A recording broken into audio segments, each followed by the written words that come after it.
Bienvenue, bonjour à tous. Pour commencer, les activités du chef de l'État, le président de la République, Alassane Ouattara, était hier à la tribune des Nations Unies. Le chef de l'État ivoirien a expliqué les recettes qui ont permis à son pays, la Côte d'Ivoire, de réussir sa reconstruction post-conflit.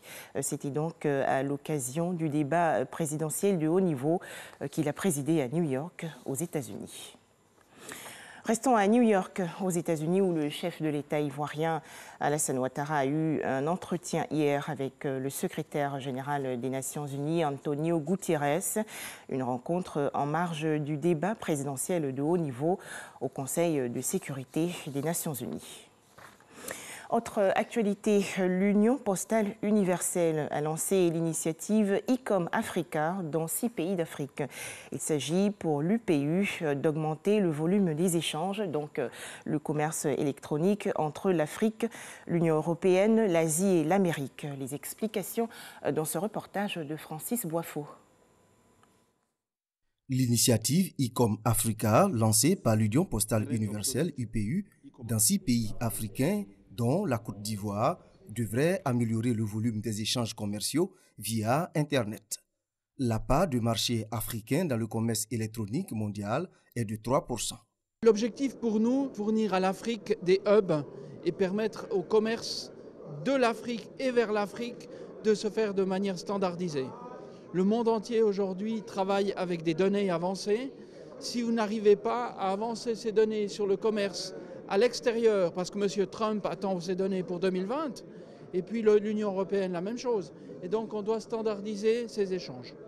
Plusieurs défis à relever. Le développement des infrastructures et des moyens de paiement électroniques, ainsi que l'accroissement du taux de pénétration à Internet, actuellement de 25% sur l'ensemble du continent. Sur le dernier point, le gouvernement ivoirien a fait du progrès. Plus de 14 millions d'abonnements d'accès à Internet en 2018, contre 5,2 millions en 2014, soit une augmentation de plus de 170%.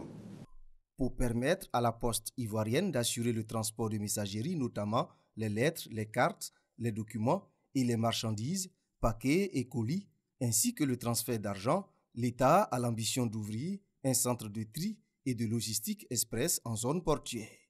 Cette rencontre est l'occasion pour la Direction générale de la Poste de Côte d'Ivoire de s'inspirer de l'expérience des pays membres de l'UPU en matière de commerce électronique. Le président gabonais Ali Bongo est conscient et va mieux. Cette annonce a été faite par une délégation gabonaise envoyée à Rabat au Maroc, où le chef de l'État gabonais poursuit sa convalescence. Mais cela ne suffit pas à rassurer l'opposition et une partie de la société civile gabonaise. Merci de nous avoir suivis. Je vous retrouve à 13h dans le cadre du journal.